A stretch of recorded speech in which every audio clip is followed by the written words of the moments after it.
Good afternoon, everybody. Thanks for joining today's online event, where we are going to be discussing the EU taxonomy for existing buildings, and we have perspectives from both Ireland and Germany. My name is John Fingleton. I work with the Irish Green Building Council, and I'm very happy to have Rachel McGinley from CBRE Ireland, a director and the head of sustainability within CBRE Ireland. Just a note, we're going to have a Q&A at the end, so if you do have questions, please put them in the Q&A form within Zoom, and we'll be handling those at the end. And I'm just going to hand over to Seema now, who's going to introduce our German colleagues for this. Yes, thank you very much, John. Welcome also from our side. My name is Seema Issa. I'm Senior Advisor Sustainable Finance with the German Sustainable Building Council. It's a great pleasure to be having this webinar or co-hosting this webinar with the IGBC today. And with us, we also have Anna Maria Sechel. She's a Senior Sustainability Manager with Realis AG. Realis is one of the leading German providers for real estate investments, especially for institutional investors. And with that brief introduction, back to you, John, for the introduction. Thanks very much. So just a quick announcement about our conference next week, where we will be speaking about innovation and finance for greener housing. It's happening in the Gibson Hotel, and there are still some tickets available. And we would really, it'd be great to be speaking to people in person at that event if people can make it there. I know some people will. Seema will be there traveling over as well, so that'd be good to meet in person. So I suppose I was just going to give a brief overview of what the EU taxonomy is before Rachel and Anna Maria got into the detail of it, and Seema is going to speak about the DGNB tool as well. So the taxonomy regulation was introduced in 2020. So it's a classification system. So it's one of a range of new regulations brought in to, I suppose, help within the EU to achieve the Green Deal targets of 2050 net zero. So this will help to eliminate greenwashing from different industries, and one of those that we are particularly interested in is the new construction. And then within that, we are talking about acquisition and ownership today. So what the taxonomy regulation does, it defines what you need to do to be calling your financial transactions as green and looking for sustainable finance. So you have to substantially contribute to at least one environmental objective and do no significant harm to the other 5 environmental objectives. There are also minimum social safeguards at an organization level that you have to meet. And then this is all feeding into the Corporate Sustainability Reporting Directive as well. So both taxonomy regulation and Corporate Sustainability Reporting Directive are both trying to get finance to be driving towards more sustainable products. So who needs to look at the EU taxonomy? I suppose one of the big drivers of this that we're seeing is the corporations that are having to look at their CSRD reporting. So in 2025, that's going to be large companies with over 500 employees that are currently covered by the Non-Financial Reporting Directive, which has been replaced by the CSRD Reporting Directive. So that's very large corporations, and we've been told in Ireland that for 2025, there's in and around 30 companies that would have to report under the CSRD, and of those 2 would be related to the construction industry. Following that on in 2026, the net is greatly widened for who has to report under the CSRD. So that's going to be companies with 250 employees, a turnover of 40 million, or total assets amounting to 20 million. So that 30 companies, we have been told, is going to be 2,000 companies.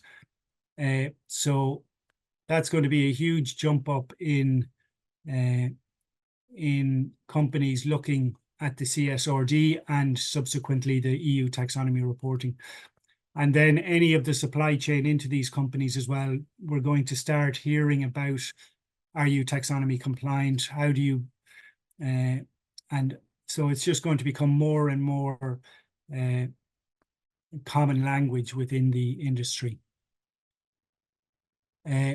So what does EU taxonomy involve? So today we're just looking at the acquisition and ownership. So that is for buying real estate and exercising ownership of that real estate.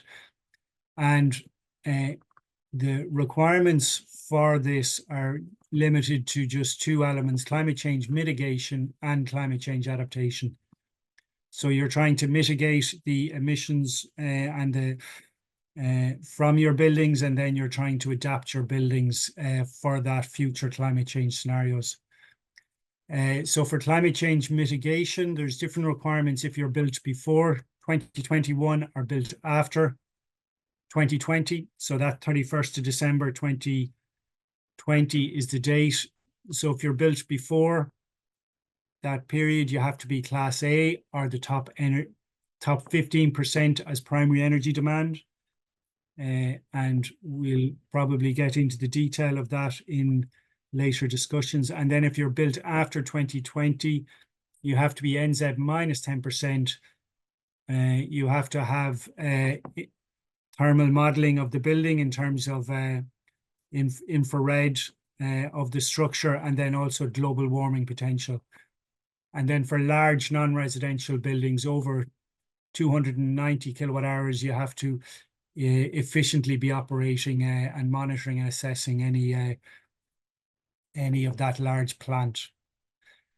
So that's the climate change mitigation requirements. And then the climate change adaptation, you have to perform a robust climate risk and vulnerability assessment. And then you have to screen the activities against the physical climate risks, and then an assessment of the adaptation solutions.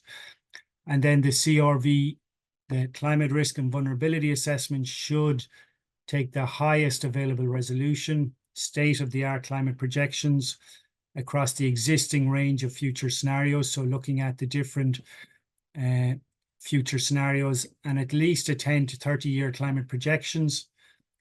And then the most important physical climate risks are adapted for new buildings and 5 years for existing buildings. So this is the wording within the taxonomy, I suppose, just abridged for presentation today. But then the detail of how that is incorporated into buildings is, I suppose, what we're still trying to work out, and to have good examples of this climate risk and vulnerability assessment, and to make sure there's a middle ground where we're not expecting too much work for real estate owners, but at the same time you are providing a practical guidance on identifying those risks and adapting buildings where practical, and particularly where there is a big risk to that asset, that there is a practical solution. And then I suppose, I think what could be key is just highlighting for the more longer term 30-year scenario that we are just providing good practical guidance to what the risks may be, and that people are comfortable with those risks and they're thinking about how to adapt to those risks. So that's just, I suppose, a very top level overview of my current interpretation, and definitely I'm open to correction from people as we kind of as different people look at this, there's different sets of eyes on the taxonomy, and it's really great to be working with our German colleagues, and as part of other groups as well. We're getting feedback from different European organizations to find out how different people are adapting it in their own countries. And with that, Seema, I'll stop sharing here and I'll invite you to share.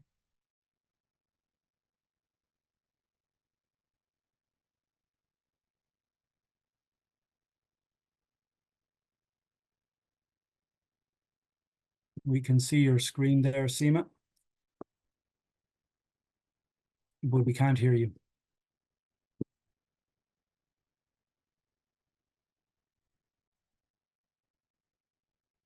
No.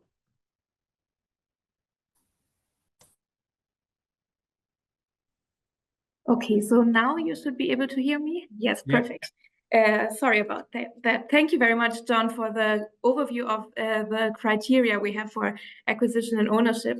I think we as German Sustainable Building Council, our work with the EU Taxonomy first started when the technical expert group had published the first round or the first proposal criteria back in 2020. And that's when we actually conducted our first study on the EU taxonomy and how we can implement it and interpret it in order to understand how project developers and also existing building owners can apply these criteria on the economic activities they are conducting. At that time, we had started with the first study in 2021, where we looked at with our technical system partners, both in Denmark, Spain, and Austria, at nearly 62 different buildings and 24 market participants to understand how the technical screening criteria can be applied to projects. And then a few years later, we did the same because the circular economy taxonomy criteria were published, where we looked at 38 buildings together with also with projects located in Denmark, Spain, Austria, France, Ireland, Switzerland, and Turkey, to understand how technical screening criteria can be implemented and what the different documentation methods could be. And from the experience we gathered in applying the criteria, which were then still in draft or in a proposal stadium, we developed our ESG verification for the EU taxonomy, where we basically have now looked into the criteria, the finalized technical screening criteria, which the European Commission had published, and where we basically check buildings on, we conduct the conformity assessment and check whether buildings are actually aligned to the taxonomy. And you can see in the screenshot from the Excel sheet which we've prepared is that we both have the technical screening criteria, but also give guidance as to how building owners can actually document their alignment and what actually the documentation basis could be.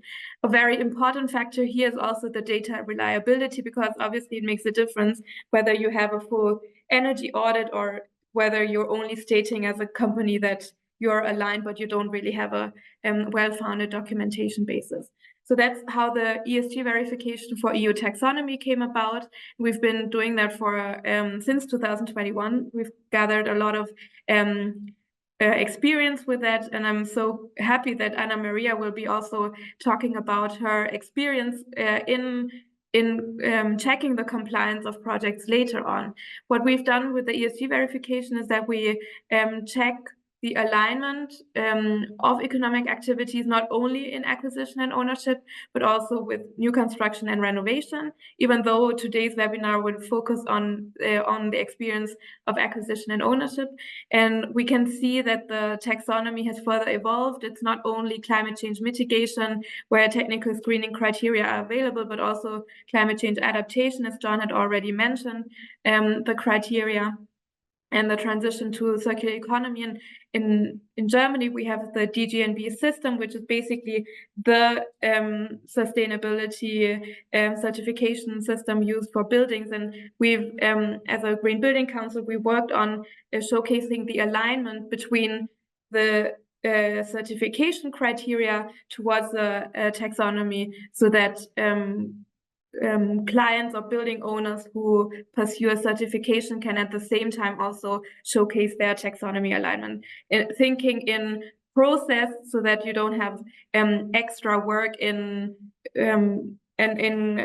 following the regulatory requirement, but adding it on to certification, which companies are anyway already doing. And I think our cooperation with the IGBC, the pilot project we've started, is basically based on how can we as a Green Building Council check or verify compliance of buildings according to the EU Taxonomy. And at the end of our ESG verification, what we do is have a 2-page report where we showcase the project's alignment. We mention the economic environmental objective, which has been pursued, where the substantial contribution has been done, and we've also always mentioned the taxonomy or the economic criteria which has been looked at.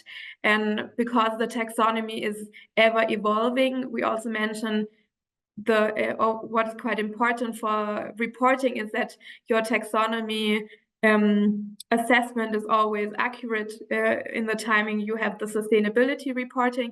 So obviously there will also be a date of the verification, of the date when the verification result has been conducted. And especially if you remember the first criteria in the climate change mitigation option, where you have the top 15%, this top 15% of the building stock is obviously ever evolving as we renovate our existing building stock or as we build new construction buildings. So building owners will in future have to not continuously, but regularly reassess their buildings and whether they are taxonomy compliant. And on the second page, we have the detailed overview of the different taxonomy criteria, and then show whether that particular building was building aligned. And the important part to remember in the taxonomy is that even if a do no significant harm criteria, even if it's like a very tiny criteria which is not aligned, the whole building or the whole economic activity will not be able to be classed as taxonomy aligned. So it's very important to have to look into each taxonomy requirement and make sure that that an alignment is given. And that's so far from me, and I'll be happy to hand over now to Anna Maria, who will talk about her experience with the acquisition and ownership criteria category and how Realis is dealing with the taxonomy. Thanks, Seema. Yeah, it's a lot about hands-on experience with applying the taxonomy regulation. So I'm very happy to share within the next 10 minutes or so a couple of the challenges we dealt with or still are dealing with while screening through our European portfolio for taxonomy alignment. So I just pinpoint some of the most interesting challenges we faced, and also a couple of notes on what type of practical approach we chose to break down maybe a lot of the regulation complexity and just start on the path with a very practical, even very simple couple of thoughts about it. So I'll just share with you in a second. Okay, so I'll just dive into the way we are dealing with the technical screening criteria. First stop checking the energy performance level of the property when you are screening under Article 7.7 of the Delegated Act on the technical screening criteria. So we are in the section acquisition and ownership of existing buildings. And we have to also check not only for the APC energy level of the property, but also for meeting specific thresholds or benchmarks. Seema mentioned the top 15 benchmark that we have to compare against if the property has an energy performance level of B. And the challenge per se is how to choose the right benchmark for it. What is the suitable choice for that? What were the main points that we focused on? What was really important for us in choosing this benchmark? First of all, it had to be something that is really real data driven, that has an extensive database covering ideally whole building energy consumption for all type of areas in the building.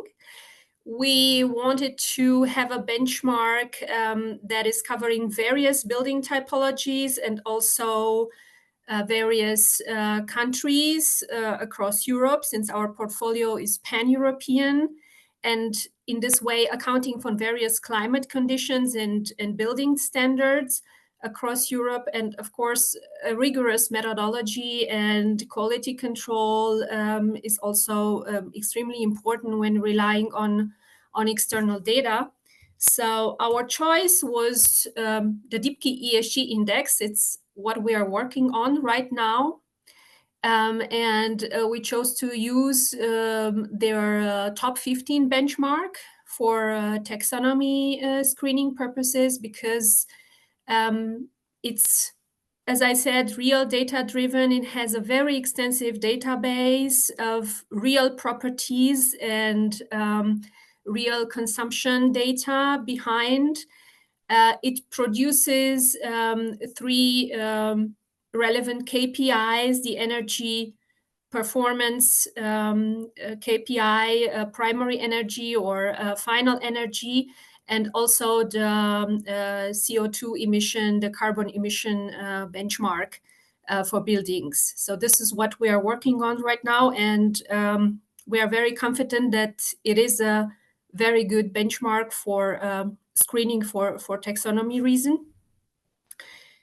Next, we have also to check for an energy performance monitoring system for buildings, for larger buildings, non-residential. John mentioned that at the beginning.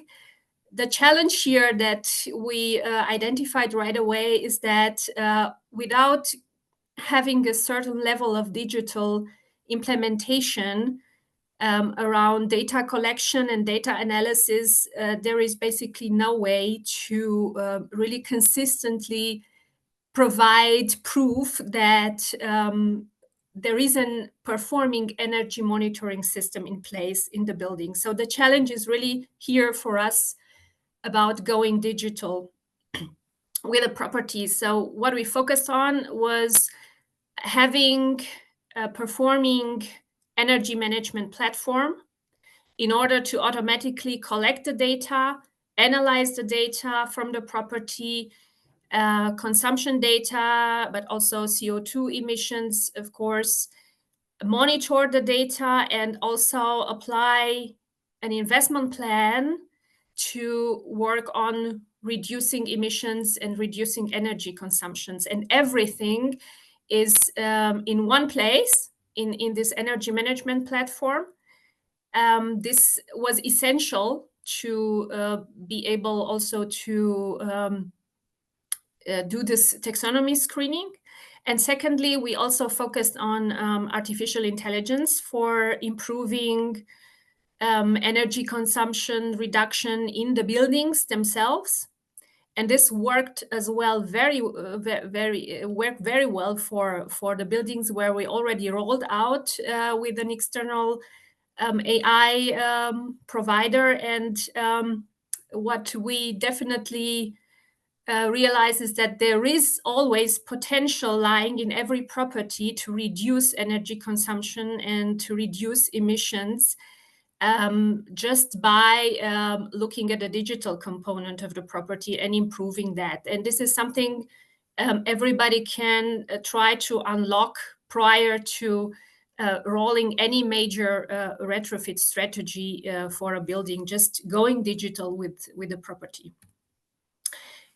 And now I'm jumping on to actually, from my point of view, the most challenging part of the taxonomy screening process, physical climate risk and vulnerability analysis.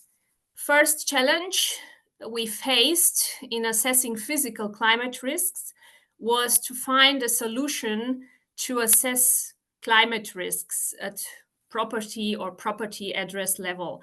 And ideally, we were looking for one-to-fit-all solution, which meant we wanted to have simple, ready-to-use climate risk scores for every property in the portfolio at every location across the portfolio.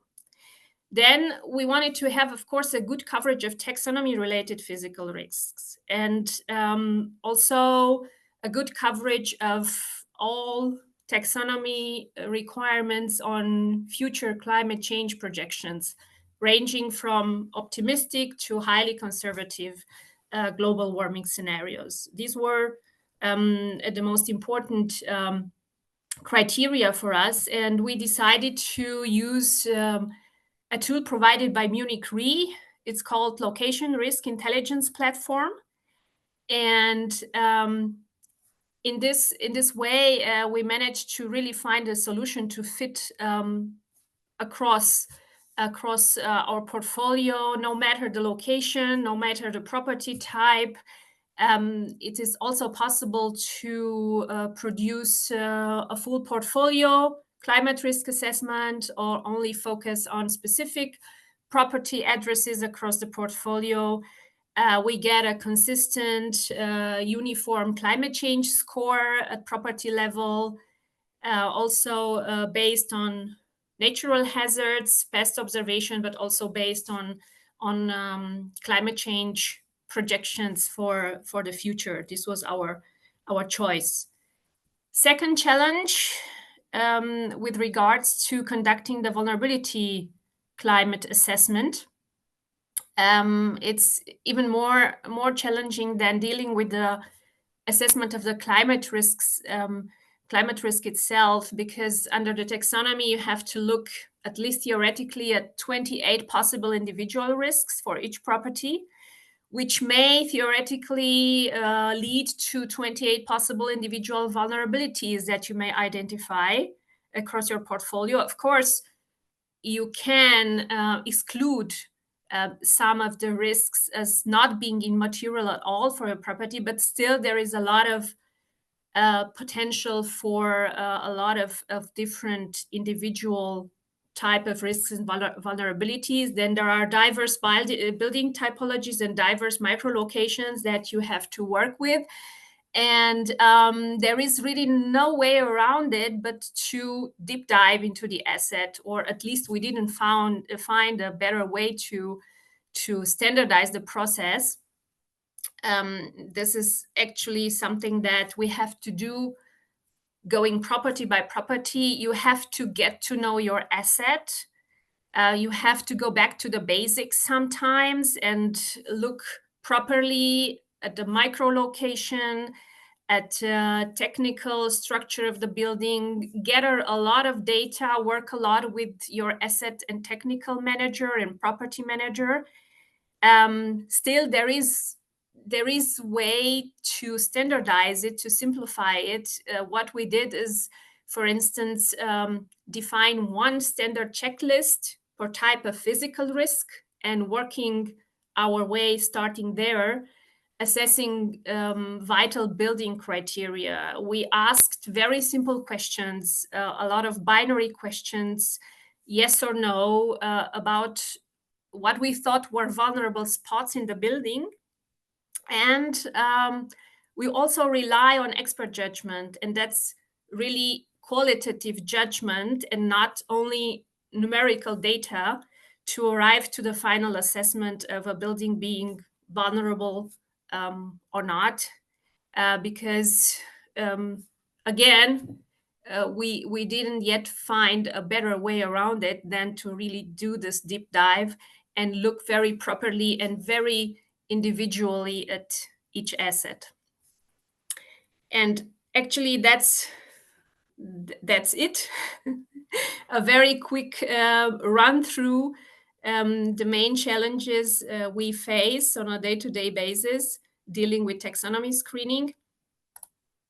And happy to hand over to my colleagues Thanks for the very next. much, Anna Maria. Rachel, if you want to share your screen now. Yep.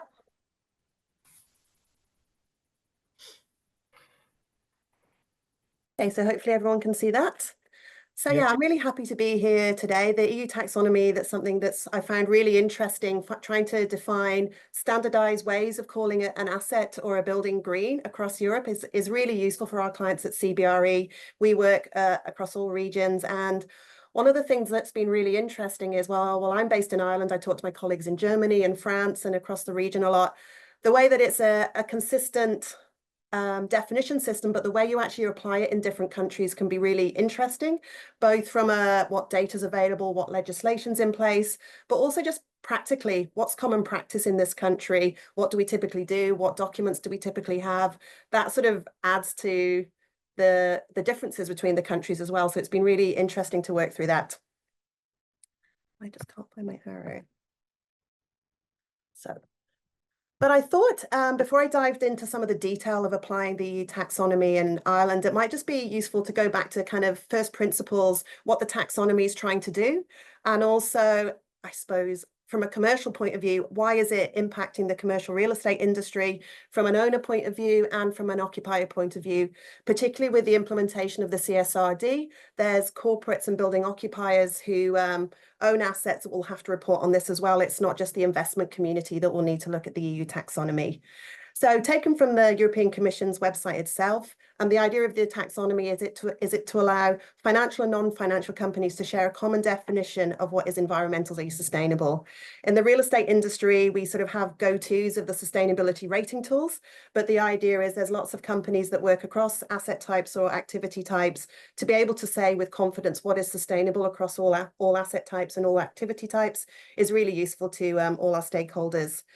And having that common definition, the European Commission finds it's really important role to help the European Union scale up on sustainable investment, protect investors and protect them from greenwashing. You know, that previously there's lots of ways that you could describe a building as being green. The EU taxonomy really sets it out in stone. What are the requirements? What's the baseline for sustainability in real estate? And the idea is it's going to become a common language. It's going to help companies talk to each other about what sustainability is and really just set a line in the sand of what can be called sustainable. And things like LEED or net zero carbon can be on top of that, but it's a way of creating a common language of what is sustainable. And so, yeah, as I mentioned before, we work across Europe, and it's really interesting to see how the EU taxonomy is being applied in different countries, the level of interest it has from our clients, both investors, occupiers, people buying and selling buildings, but also how it gets applied and how easy it is to apply in different countries. And the European Commission's done some research on how the EU taxonomy is being applied, and it's really great to have our German colleagues here on the line today, because Germany is one of the countries that's most advanced in terms of EU taxonomy compliance. It's in 2023, it was the company that reported the most financial activities, not just real estate, but across the board.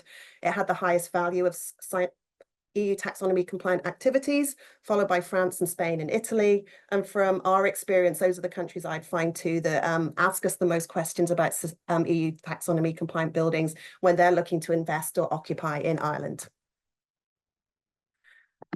And it really does, in terms of our day-to-day work at CBRE, it really does impact every sort of element of the property life cycle in terms of transactions. Our clients buying and selling buildings, they're definitely asking questions about, is this building EU taxonomy compliant? How can I make it compliant? How do I report it? How do I talk to buyers and sellers about EU taxonomy? If you're an asset manager, you want to, as Anna-Marie told us, they want to ensure that as much of their portfolio as possible can be described as EU taxonomy compliant and get towards that. So there's things you can do as an asset manager to have more and more of your portfolio be compliant. When you're thinking of constructing, refurbishing, or fitting out a building, there's retrofits you can do to make it work towards taxonomy compliance.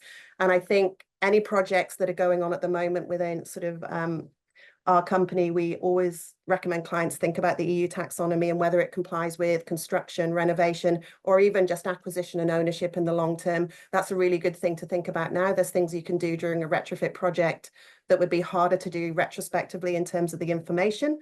The governance of the companies we help with ESG reporting, there's a really big focus on demonstrating the compliance and how much of your portfolio is aligned with the EU taxonomy.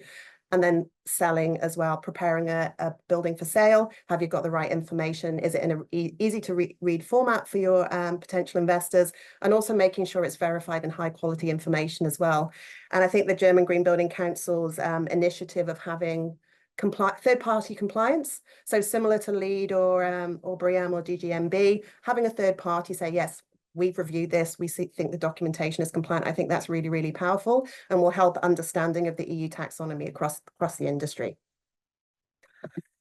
So yeah, definitely, I've been in Ireland now for 4 years, and the amount of interest in ESG and sustainable buildings has really ramped up. It's something that everyone gets asked about now. So we do some research in terms of what investors and occupiers are looking for. We found that 81% of investors are adopting ESG criteria in their investment decisions. And as the EU taxonomy becomes a key definition of sustainable, that's something that the majority of our investor clients will be looking for. And then, you know, we are in a business. 62% of respondents to our survey found that they were willing to pay a premium for ESG compliant assets. So there's the business case for complying with the EU taxonomy too. And we find year on year that the focus on ESG has intensified from investors. Reducing energy is a priority, and the way that you need to demonstrate your compliance with climate mitigation is a big part of the EU taxonomy if you choose that pathway. The emphasis on well-being can be included in how you look at your climate risk assessment, and also some of the criteria within the criteria for new construction. And a key one is, and we find that in the transactions we're involved in, that lack of data is a barrier to achieving ESG goals. Not having enough information on a building, maybe you don't have historical energy data, up-to-date BERs, climate risk assessments, you don't have a LCA that was conducted of a retrofit project a couple of years ago. There's good work that's being done that sometimes isn't captured in the data and the documentation, so that can be a barrier. And I think compliance with EU taxonomy, making sure that you've got all that data, that it's high quality and it's available, is of real benefit to all our stakeholders. And from occupiers as well, and I think this will become more and more important with the CSRD, that occupiers are now looking to EU taxonomy as well. We've found from our research that ESG is not just a nice to have, it's becoming more and more important. And year on year, the focus on ESG and occupiers looking for new space to occupy has increased year on year. And also from occupiers, there's an increase year on year amount of occupiers and landlord investors looking to set net zero carbon targets and net zero carbon pledges. And again, the EU taxonomy and other frameworks can really help demonstrate that you are complying and meeting a minimum level of performance for energy and carbon. So from our point of view, I talk about this all the time with our clients. I'd really like to see wider adoption and understanding of this. From my point of view, the EU taxonomy provides a really clear definition of what is sustainable that can be applied at all stages of a building life cycle, right from construction, acquisition, retrofit, operations, and selling at the end of the life cycle. We're seeing that it's being adopted by European investors and occupiers, so from all countries all across the region, and it's becoming a common benchmark of what is a sustainable building. And I think it can be more broadly applied than BREEAM or LEED. It's becoming just sort of a point of entry in terms of sustainability. So yeah, we'd like to see wider adoption of it and more understanding in industry of the EU taxonomy. So we've been working with some clients both through the Irish Green Building Council and just more generally in terms of buying, selling and owning buildings, the application of the EU taxonomy in Ireland.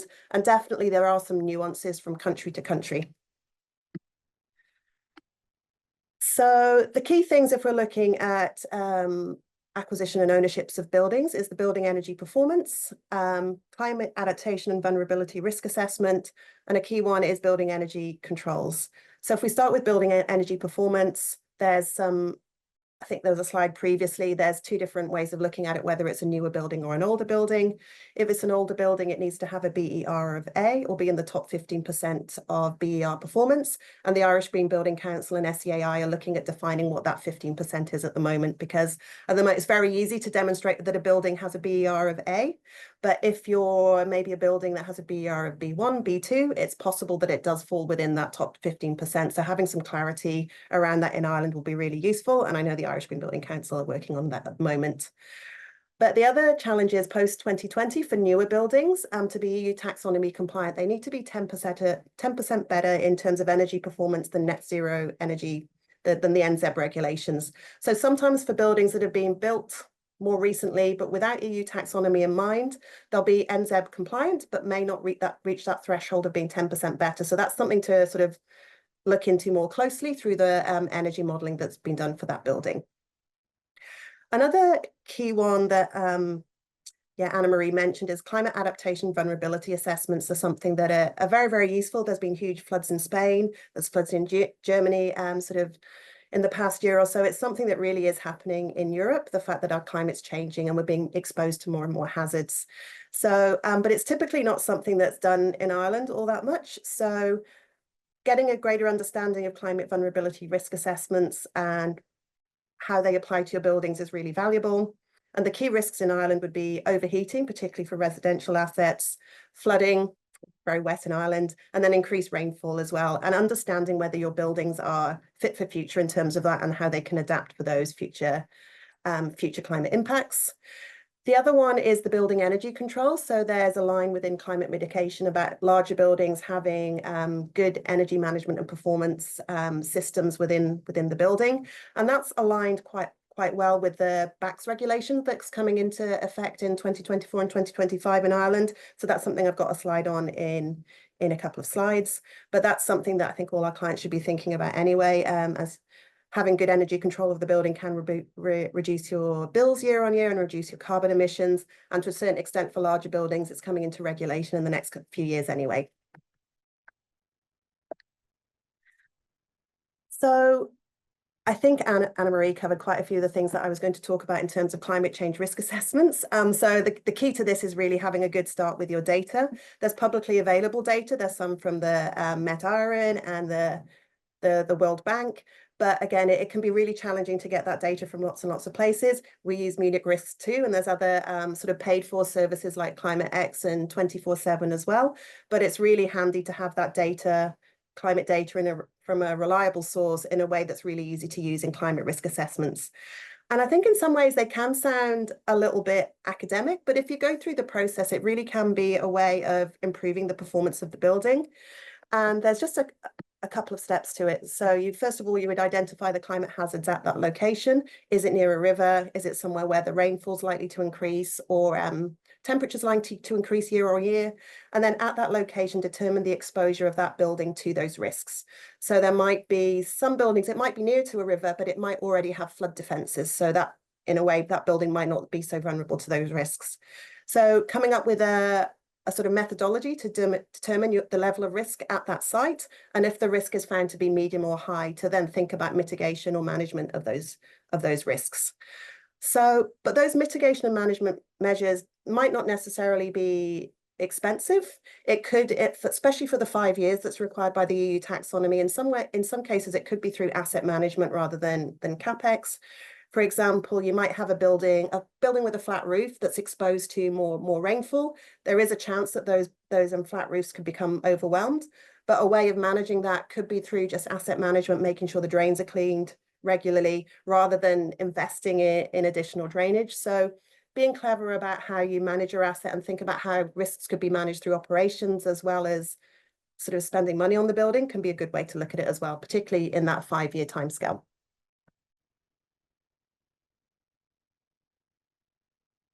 I think, oh yeah, The other one to think about, and there's really good information available on this on the SEAI website, is that in terms of building controls and automation and the line in the EU taxonomy that asks you to have good energy management of larger buildings, there is legislation in Ireland and across Europe coming into force in the next 2 years about larger buildings requiring to have building controls and automation. It'd be really good. It's really good to have a look at the SEAI website, which talks about how to apply this in Ireland, but it's about buildings having BMS systems that are capable of continuously monitoring energy use and performance, that they can benchmark energy performance, and that in some way it can feed back to the building to control it. And the control of the building is automated rather than someone requiring to turn a temperature up or down or change a set point. So I think lots of buildings over the next couple of years will need to assess this anyway, but doing this in alignment with the EU taxonomy can sort of help the amount of buildings in your portfolio that are compliant. And for larger buildings as well that are under the more recent version of climate mitigation, because they're newer buildings, are required to do an embodied carbon assessment or a whole of life GWP assessment. So that, and again in Ireland, that's something that's not typically done unless you're going for a LEED certification, and it's one of the credits in there. It's something that is much easier to do at point of construction or shortly after, while that data's all still there. So as part of the EU taxonomy, one of the lines is it requires a life cycle global warming potential, that sort of carbon equivalent assessment of the building resulting from the construction, that it's calculated for each stage in the life cycle. So that's essentially a whole of life carbon assessment, needs to be aligned with the EU levels framework. And yeah, again, we would recommend that that's done during construction or shortly after, while that data is still live and you've really got access to the quantities, the EPDs and the materials that go into the building. The final thing I wanted to talk about was that in Germany, there's really good alignment between DGNB and the EU taxonomy, and they've worked towards getting there. In Ireland, the tools we'd use more frequently is LEED or BREEAM, probably more specifically LEED. And both of those rating systems have taken steps towards demonstrating EU taxonomy compliant, but neither of them do it in their entirety just yet. LEED has produced a document that goes over their alignment with the EU taxonomy, and I suppose if you're commissioning a project which might go for LEED, there's some sort of double benefit you can get in terms of EU taxonomy compliant and getting LEED credits. If you look at the life cycle impact reduction credit, which is essentially a whole of life carbon assessment, and there's pilot credits for EU taxonomy alignment and climate risk assessment. So that's something you can look together at. In some cases, the methodologies are slightly different, but it's while your consultants are doing that work, they can kind of look at making sure that their reports align with both rather than just one. And then BREEAM has also done some work around alignment with the EU taxonomy, and there's a number of credits. And BREEAM in use is becoming a tool that's more and more popular in Germany, not Germany, in Ireland. And there's a number of credits within that system that can go towards EU taxonomy compliant. It doesn't do the whole thing, but it does get you some of the way towards EU taxonomy compliance. And again, it's really good to have that data third-party verified. I think it adds to the quality of the data that someone else has looked at it. So one thing I just wanted to sort of show everyone was that EPRA has done a really good document on EU taxonomy and how it applies to real estate. Sometimes thinking about how it applies can be, there's lots of criteria to think about. Where do you start? There's a really good flow chart on how you could think about applying EU taxonomy to an asset or a portfolio of assets. Just where do you start? What financial activity is it? Does your building have a good enough EPC or BER? And then you can follow through this flow chart to see whether you get to compliance or not. And as Seema mentioned, unfortunately, you answer one question no, and you're sort of not compliant. But if you get to the end of the flow chart, it's a good way of having a look at whether you're EU taxonomy compliant. So I think there's been a lot of information in this session, and I think there's follow-ups that could happen on, particularly on climate risk and vulnerability assessments. And I think the energy benchmarks for EU taxonomy as well. There's been some questions for that in the chat. But if you're interested in knowing more about the EU taxonomy and how it applies to your business and your assets, have a look at the taxonomy compass that the European Commission has produced. There's loads of really good information there, and it sets out really clearly what the criteria are. And there's additional information on that website too. If you're looking to see how much of your portfolio is EU taxonomy compliant, first of all, start with your BERs and your energy performance. You can see then which buildings aren't compliant, which ones do you need to do more work on. Have a look into climate risk assessment. It is a new topic in Ireland and across Europe, but there's lots of good resources online, and sort of get to thinking about what sort of climate risks might impact your assets in Ireland. If you are commissioning any construction works, request embodied carbon measurement. That's something that's much easier to do when you're in a construction project rather than afterwards. Understand your exposure to upcoming BACS regulations, so have a look on the SEAI website for that. And a final one, if you're interested in finding out more, support the Irish Green Building Council's pilot programme. Great, thank you so much for all those tips, Rachel. We've got quite a few questions in our chat, and I'm just going to take, I'm going to take two just to make it a little quicker on the general side.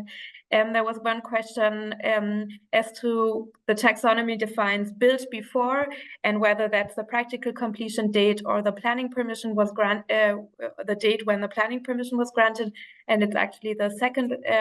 So it's the date when the planning permission was granted that you determine whether you're looking at the new construction criteria or the acquisition and ownership criteria. A second general question was whether you can choose to comply to and substantially contribute to climate change mitigation or climate change adaptation. And it is the case, if you choose to substantially contribute to, let's say, climate change mitigation, you would have do no significant harm criteria in climate change adaptation. But basically, as an building owner, you can choose which environmental objective you want to contribute to. We've also had a few questions on the climate change mitigation. There was one question, maybe Rachel, you could take that on.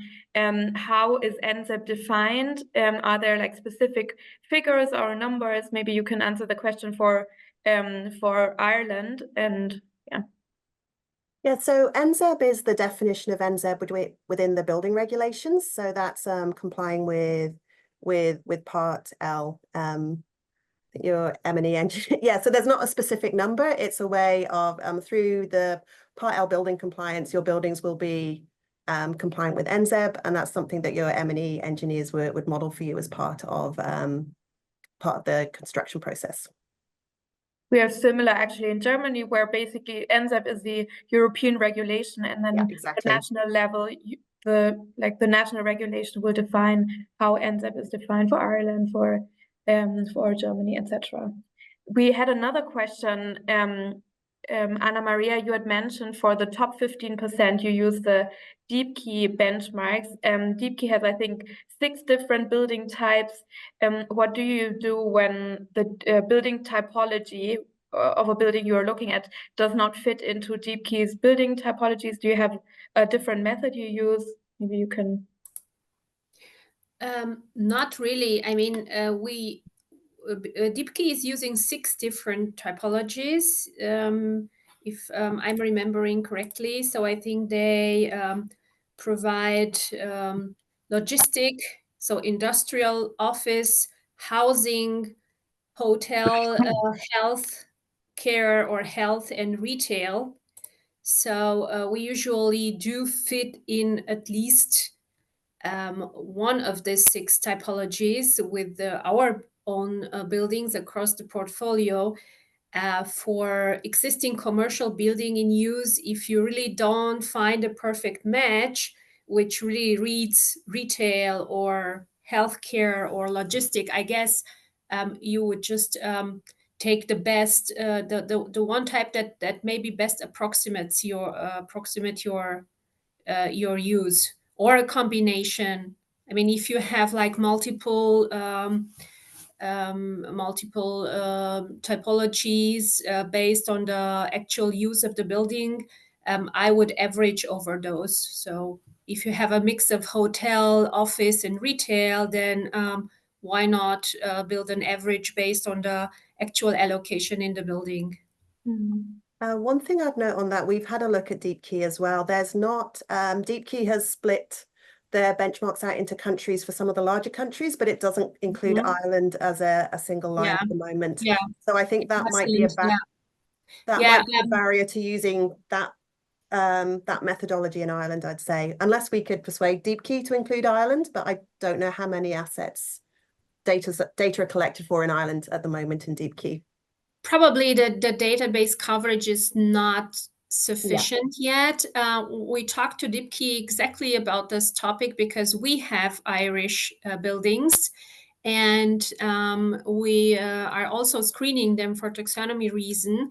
And we did a bit of a deep dive into the methodology, and they explained to me that the UK benchmarks can be used for Irish buildings because the way the climate conditions are modeled into their ESG index, they apply basically the same climate conditions that they find in UK. So the first variable is climate conditions for insular rather than continental buildings, and that should be applicable to Ireland the way it's applicable to UK from a weather perspective. And then regarding other variables in the model, I think it's about also thermal insulation of buildings and the way building standards works for thermal insulation in UK